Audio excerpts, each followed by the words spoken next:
जोहार झारखंड, जय झारखंड। और चूँकि 12 बजे के पार हो चुके हैं, यानी झारखंड 23 साल का हो चुका है। झारखंड राज्य का स्थापना दिवस, धरती आबा बिरसा मुंडा की जयंती, स्थापना दिवस की पूरे राज्य को हार्दिक शुभकामनाएं। तो मैं चूँकि लाइव का मेरा एक पॉइंट है, कल हमारे एक भाई ने मैसेज में लाइव में ही पूछा था कि बरद खूंटा उत्सव या फिर बरत खूंटा जाने के पीछे का उद्देश्य क्या हो सकता है। चूँकि मैं भी उस समय मुझे जानकारी नहीं थी, अतः मैंने कहा कि I am a good learner. मैं बहुत जल्द सीख जाऊंगा कि आखिर क्यों बरत खूंटा जाता है। और बाकायदा मैंने अपने 2-3 सहयोगी जो जानते हैं, और बाकायदा आज उषा दी भी आई, उन्होंने भी अपने संबोधन में बातों को रखा। तो उन बाकी जितने लोगों ने मुझे बताया, और मैंने जो स्वयं भी अनुभव किया, जो मैंने अपने दिमाग को खपाया, और मैंने एक निष्कर्ष निकाला कि बरत खूंटा क्यों जाता होगा।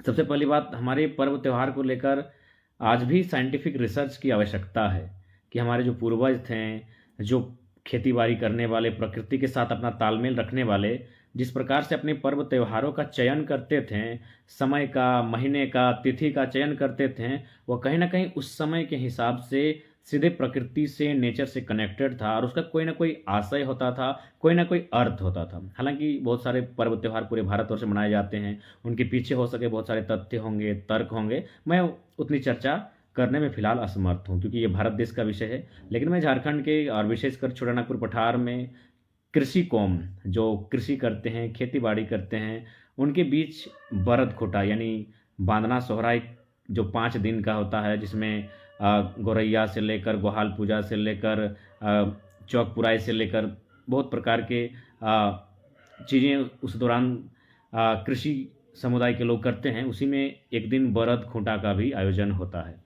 तो मैं थोड़ा सा बरद खूंटा, मेरे एक छोटे भाई, हमारे एक बंधु ने, भाई ने सवाल किया था, मैं उसके सवाल का उत्तर देने के लिए बरद खूंटा क्यों जाता होगा। सबसे पहली बात, हाँ, सबका चूंकि मानव, अगर सभ्यता की बात करें, मानव के इतिहास की बात करें, तो कहीं ना कहीं उसका अपनी उत्पत्ति का कुछ ना कुछ कारण, बहुत सारी चीज़ें उनके सामने आती हैं।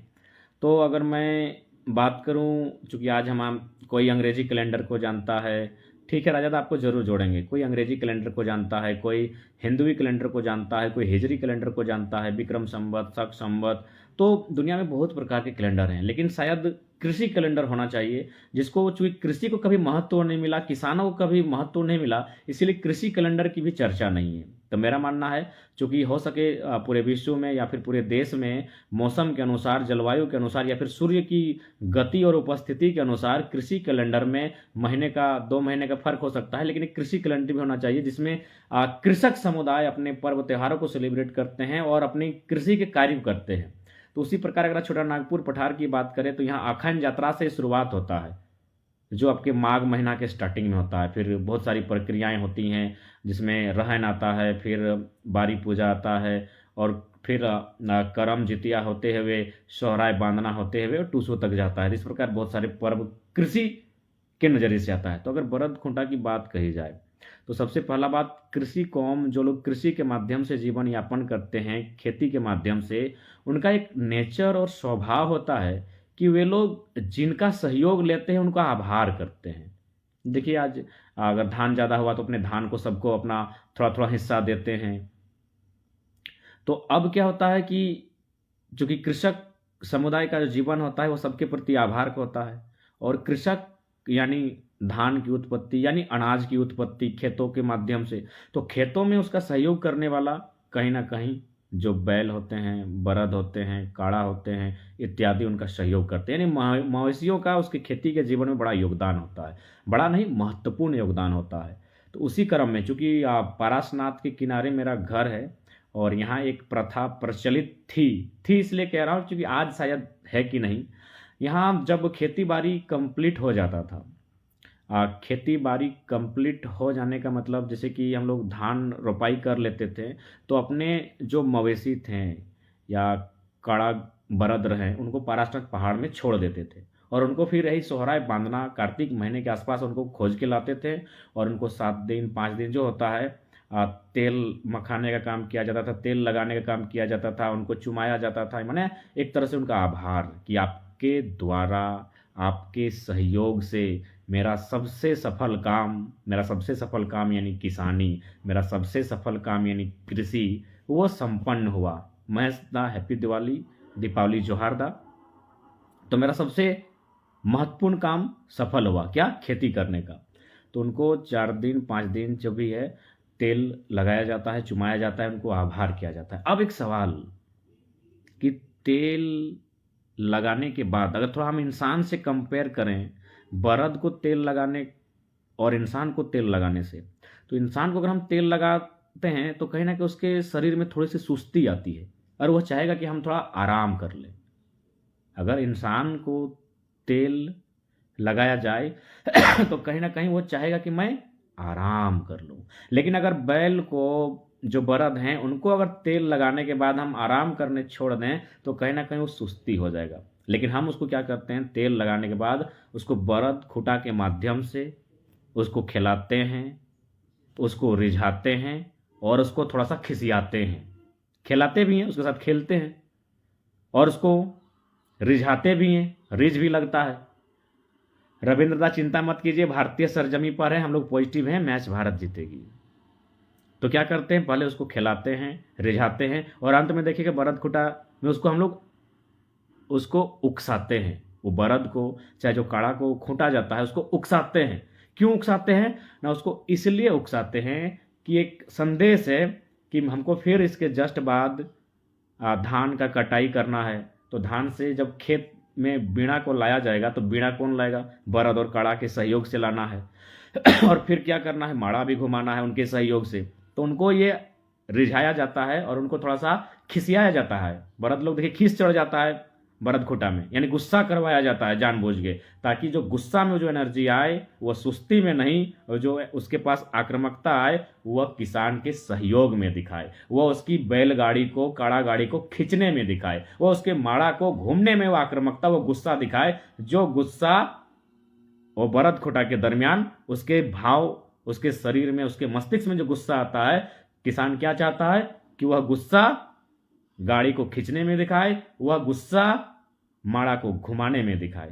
तो कुल मिलाकर बरद खूंटने का, काड़ा खूंटने का जो आशय सामने आता है कि तेल लगाकर उसको इसलिए खूंटा जाता है ताकि अगर तेल लगा के छोड़ दें, तो जिस प्रकार इंसान को अगर तेल लगा दें तो वो सो जाएगा, लेकिन अगर बरद, बैल और काड़ा लोग भी सो जाएंगे तो फिर हमारा काम कौन करेगा। इसलिए उनको खूंट कर उन्हें रिझाया जाता है, खिलाया जाता है और उस्काया जाता है। उस्काया जाता है माने थोड़ा गुस्सा दिलाया जाता है, ताकि आप ये गुस्सा, ये जो एनर्जी आपके पास आ रही है, ये जो ऊर्जा और आक्रामकता आ रही है, वो माड़ा को खींचने में, माड़ा को घुमाने में और बैलगाड़ी, काड़ा गाड़ी जो हम लोग फसल लाद के लाते हैं उसको खींचने में ये गुस्सा दिखाना है। तो ये कारण सामने आ रहे हैं। अपना रिसर्च करने के बाद, कुछ लोगों से सलाह लेने के बाद, इस पर चर्चा करने के बाद कि बरद क्यों खूंटा जाता है। तो खूंटा इसलिए जाता है कि अब समय आया है उसे आभार करने का, तेल लगाया जाता है और तेल लगा के करने के बाद अगर उसको नहीं खूंटा जाएगा तो कहीं ना कहीं वो सुस्त में आ जाएगा, वो सुस्त हो जाएगा। वो बरद, वो काड़ा जिसको तेल लगाया गया 4 दिन 5 दिन कंटिन्यू, वो कहीं ना कहीं सुस्त हो जाएगा। तो इसलिए उसको खिलाया जाता है, रिझाया जाता है और उकसाया जाता है बरद खूंट के, काड़ा को खूंट के, ताकि जो उकसेगा, जो आक्रामक होगा, वह एनर्जी माड़ा घुमाने में, वह एनर्जी बैलगाड़ी, गरु गाड़ी कहें या काड़ा गाड़ी कहें, उसे खींचने में दिखाएगा। तो खैर ये बरद खूंटा, और हो सके इसके अन्य भी अर्थ हो सकते हैं, क्योंकि जब इतिहास की बातों पर हम तर्क रखते हैं तो उसके सभी का अपना अलग अलग तर्क हो सकता है। यानी मैंने जो तर्क रखा वह तर्क तो होगा ही, और इसके अलावा भी कोई तर्क हो सकता है बरद खूंटे जाने का। चलिए अब बात करते हैं, चूंकि हमारा झारखंड राज्य आज हम लोग 15 नवंबर में प्रवेश कर चुके हैं, यानी 2000 को ये अलग हुआ था, यानी 23 वर्षों का हो चुका है एक जवान राज्य। और आज भी इसकी परिस्थितियां, धरती आबा बिरसा मुंडा की जयंती, नमन, वंदन और उनके सपनों का झारखंड बने, ये आशा करते हैं। और साथ ही साथ थोड़ा सा भूल हुई, आज देश की, आज नहीं, ये बस 15-20 मिनट क्रॉस किया है, यानी 14 नवंबर को देश के प्रथम प्रधानमंत्री माननीय पंडित जवाहरलाल नेहरू की जयंती थी। लेकिन चूंकि आज बरद खूंटा का दिन भर कार्यक्रम रहने के कारण उस विषय पर पोस्ट वगैरह नहीं हो पाया, और हमारे एडमिन भी शायद लग रहा है आज बरद खूंटा में काफ़ी माने संलग्न थे, तो उन्हें भी नमन करते हैं, वंदन करते हैं। और प्रथम प्रधानमंत्री की विचारधारा का भारत, जो आधुनिक भारत की वो कल्पना करते थे, वह भी साकार हो, ऐसा चाहते हैं। रामपाल सिंह राजपुत जो मध्य प्रदेश से हैं, दादा आपको नमस्कार करते हैं, आपको जोहार करते हैं, आपको प्रणाम करते हैं। अब थोड़ा सा बात करते हैं, अच्छा बालेश्वर दा जो साउथ अफ्रीका से हैं, दादा आपको प्रणाम, आपके सेहत की कामना करते हैं। भारती दी आपको भी जोहार दी। राधे स्वामी जी बोल रहे हैं, अच्छा भेंट निश्चय ही भेंट करेंगे, आप टेलीफोनिक हमसे बात कर लीजिएगा। खूंटी रविदा हम लोग का कोई शेड्यूल नहीं है। और अब थोड़ा सा चर्चा करते हैं, क्योंकि सब नौजवान हैं और कल एक क्रिकेट का मैच है, यानी 2011 के बाद पुनः भारत विश्व कप फाइनल जीतने का सपने को साकार करने की दलहीज पर खड़ा है, तो थोड़ी सी चर्चा होनी चाहिए। चूँकि मानते हैं ये खेल है, लेकिन हम युवा हैं तो खेल की चर्चा होनी चाहिए। क्रिकेट, भारत बनाम न्यूजीलैंड। अगर हाल के 10 रविशंकर दा जोहार, आप लोग का दुआ है दादा, आप लोग का आशीर्वाद है, हम लोग ठीक हैं। अगर हाल के 10 सालों की बात करें, 12 सालों की बात करें और भारत और न्यूजीलैंड की बात करें, तो दोनों टीमों ने बेहतर क्रिकेट खेला है।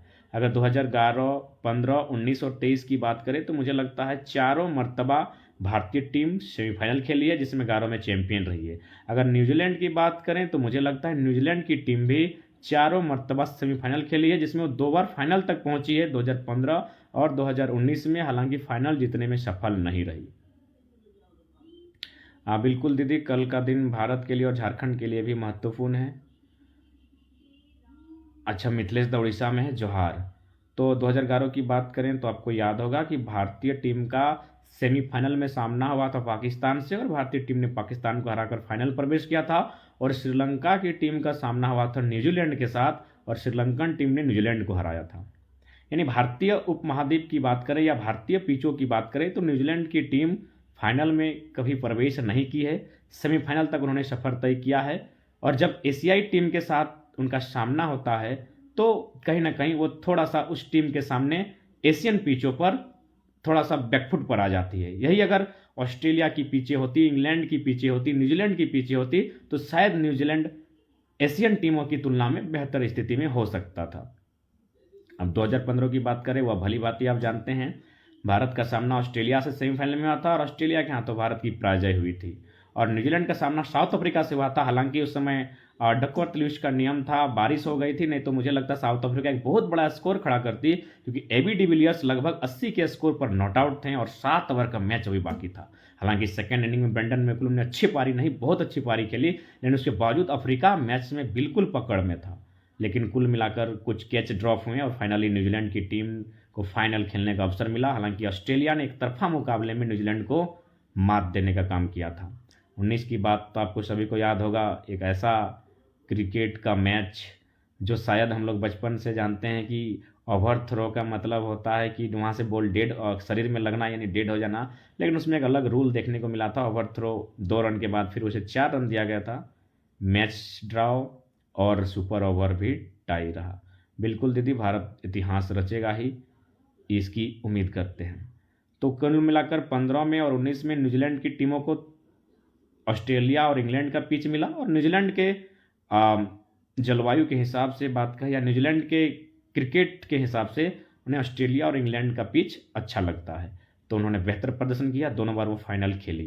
और अगर भारत की बात करें तो 2011 में भारत अपनी जमी पर और फिर 2023 में अपनी जमी पर, अतः कहीं ना कहीं होम ग्राउंड में खेलने का एडवांटेज मिलता है, परिस्थितियों से वाकिफ होती हैं। मुझे लगता है भारत कल न्यूजीलैंड की तुलना में बेहतर रहेगी। उसके बाद खेल चूँकि अनिश्चितताओं का खेल है, कब क्या हो जाए कहना मुश्किल है, लेकिन स्थिति, परिस्थिति, हालिया रिकॉर्ड्स, फॉर्म को देखते हुए हमारी भारतीय टीम बेहतर स्थिति में, उम्मीद करते हैं वर्ल्ड कप जीते। युवा हैं, खेल पे भी हम लोग चर्चा करते हैं, खेल पर भी नज़रें रहती हैं, तो आशा है। हालांकि नॉकआउट्स की बात करें तो शायद न्यूजीलैंड अव्वल रही है भारत से जब उनकी भिड़ंत हुई है, लेकिन ध्यान देने वाली बात है, न्यूजीलैंड की भिड़ंत भारतीय सरजमी पर नॉकआउट्स पे नहीं हुई है। और चूँकि भारत ने 3 ही मरतबा फाइनल में प्रवेश किया है और शायद उसके बाद बहुत बार उन्हें हार भी सेमीफाइनल में झेलनी पड़ी है, तो 3 मरतबा जो भारत ने फाइनल में प्रवेश किया है, 2 बार वो चैंपियन रही है और 2003 में वो उप विजेता रही है ऑस्ट्रेलिया के सामने। 1983 में कपिल देव के नेतृत्व में और 2011 में महेंद्र सिंह धोनी के नेतृत्व में भारतीय टीम विजयी रही है। तो चलिए अब आशा करते हैं, सभी उम्मीद लगा कर बैठे हैं आज के मैच के लिए। 2-2:30 स्टार्ट होगा, भारत बनाम न्यूजीलैंड। टॉस की भूमिका तो रहेगी, लेकिन वानखड़े की पिच है, रन स्कोर दोनों पारियों में होने की पूरी संभावना है। निश्चय ही भारत हकदार भी है, जिस प्रकार से डोमिनेटिंग नेचर के साथ पूरे 9 मैच खेले हैं, और यह भी ऐतिहासिक है। इससे पहले भारत ने सेमीफाइनल से पहले जब तक लीग की बात करें तो 9 मैच कभी नहीं जीते थे। ऐसा कारनामा केवल ऑस्ट्रेलिया ने 2 बार किया था, 2003 में और 2007 में, कि सेमीफाइनल से पहले जो 9 मैच हुए थे और 9 के 9 ऑस्ट्रेलिया ने 2 टाइम जीते थे, और भारत एक बार इस बार जीत चुकी है। उम्मीद है ऑस्ट्रेलिया ने 2003 जीता था, 2007 जीता था, 2023 भारत जीते, ये कामना करते हैं, दुआ और प्रार्थना भी करते हैं। शंभू यादव दा, निश्चय ही आपसे हमारी बात होगी, आपको हम अपना टेलीफोनिक नंबर मैसेज कर देंगे और ज़रूर हमारी और आपकी बातचीत होगी। तो फिलहाल वर्ल्ड कप फीवर, भारत बनाम न्यूजीलैंड, पहला सेमीफाइनल। उम्मीद है एक बेहतर मैच हो और भारत जीते, ये सभी चाहते हैं, भारतीय चाहते हैं, सभी भारतीय और भारतीय टीम के समर्थक चाहते हैं। रमन बाबू दा, जरूर आप आइए, हैदराबाद से है, आपको जोहार, आप वहाँ ठीक से रहिए, हमारी शुभकामनाएं। तो फिलहाल आप अच्छे से रहिए, सभी को हमारी शुभकामनाएं। और चलिए कल नहीं, अब आज ही cricket fever, cricket world cup का आनंद लें। 2011-23 यानी 4 वर्ल्ड कप के हालिया प्रदर्शन को मद्देनज़र रखते हुए, भारतीय सरजमी, भारतीय विकेट, भारतीय पिच को मद्देनज़र रखते हुए भारतीय टीम को बेहतर आंका जा सकता है। हालांकि न्यूजीलैंड बेहतरीन टीम है, बेहतर खेली है, बेहतर खेलना जानती है, लेकिन क्रिकेट अनिश्चितताओं का खेल है। लेकिन फिर भी अगर अनिश्चितता जैसी कुछ बात नहीं हुई तो भारत बेहतर स्थिति में है। गुड नाइट भारती दी, मुरारी यादव दा जोहार, नीतीश आहांदा जरूर स्वस्थ में, अरे आपकी दुआ हमारे लिए पर्याप्त है। अजय भारती दा के जोहार। तो चलिए इस्तकबाल कीजिए भारतीय टीम का और नए कप्तान का, क्योंकि बाद में क्योंकि वह दौर कपिल का था, वह दौर धोनी का था, ये दौर रोहित शर्मा का है। नए सेनापति, नए योद्धा, इनका भी इस्तकबाल करें, स्वागत करें, अभिनंदन करें, उनके साथ उनकी पूरी सेना का यानी भारतीय दल का। चलिए बेहतर हो। साइद अली दा जोहार, अशोक हिंदियार दा जोहार, बाकी सभी को हमारी ओर से शुभकामनाएं। पुनः राज्य के स्थापना दिवस की शुभकामनाएं। धरती आबा को शत शत नमन, उनकी जयंती पर नमन। और कल देश के प्रथम प्रधानमंत्री माननीय पंडित नेहरू की जयंती थी, उन्हें भी नमन, वंदन। और पुनः आशा करते हैं कि झारखंड केवल कागज़ के टुकड़ों में नहीं, धरातल पर हो, हक अधिकार में झारखंडियों का बोलबाला हो, एक बेहतर वातावरण में झारखंड के लोगों का जीवन यापन हो, ये कामना करते हैं। हम लोग प्रयास भी करेंगे। अभिजीत दा बहुत जल्द। राजस्थान से नवीन दा जोहार आपका, कुंदन आर्यन दा जोहार, और बाकी सबके जोहार। झारखंड, जय झारखंड। सेमीफाइनल पहला आनंद लीजिए, भारत बनाम न्यूजीलैंड। जोहार झारखंड, जय झारखंड, वंदे मातरम, जय हिंद। एल कुमार दा धन्यवाद, अनिल दा धन्यवाद, रितेश दा धन्यवाद। अच्छा, किंग का 50 बिल्कुल होना चाहिए, किंग का 50 मैंने 50-100। रेणुका गौरीश जी गुड नाइट, आपको भी शुभ रात्रि। रोहित जी जोहार, संदीप दादा के जोहार, डालेश्वर महतुदा के जोहार। साथ ही कल के मैच में हिटमैन साहब भी बड़ी पारी खेलें, गिल भी अच्छी स्टार्ट दें और शमी साहब अपना 50 विकेट पूरा कर लें। सबसे तेज 50 विकेट होने वाला है। और बुमराह बुम तो भाई डॉट किंग है। अशोक हिंदियार दा जोहार। और सिराज का स्टार्टिंग, कुलदीप जड्डू का बाएं हाथ की स्पिन लाजवाब है।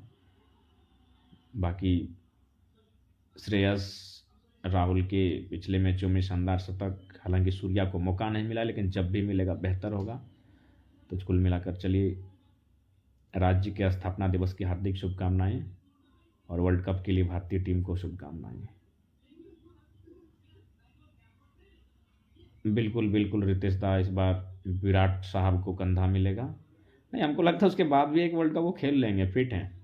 जिस प्रकार क्रिकेट में सॉरी फुटबॉल में रोनाल्डो फिट हैं, उसी प्रकार क्रिकेट में कोहली साहब फिट हैं। गोविंद दादा हेयर कट किए, हमारी एक दादी हैं गोतिया की, उनका देहांत हुआ था जिस कारण हेयर कट करना पड़ा।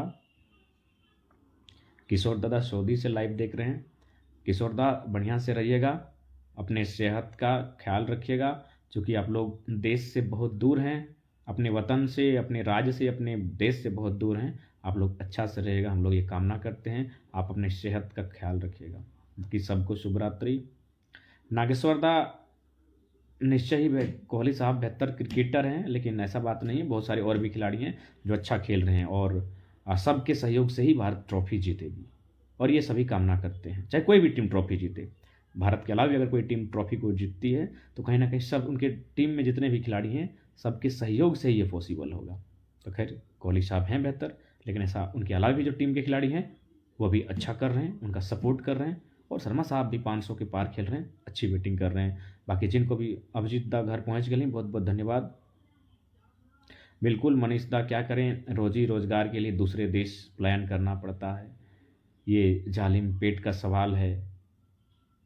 इस बात को भली भांति सभी समझते हैं। खैर हमारे प्रवासी लोग इस देश के किसी कोने में, इस दुनिया के किसी कोने में रहे, अच्छा से रहे, हम लोग शुभकामनाएं करते हैं। प्रकाश दा अलकुशा से हैं, जोहार।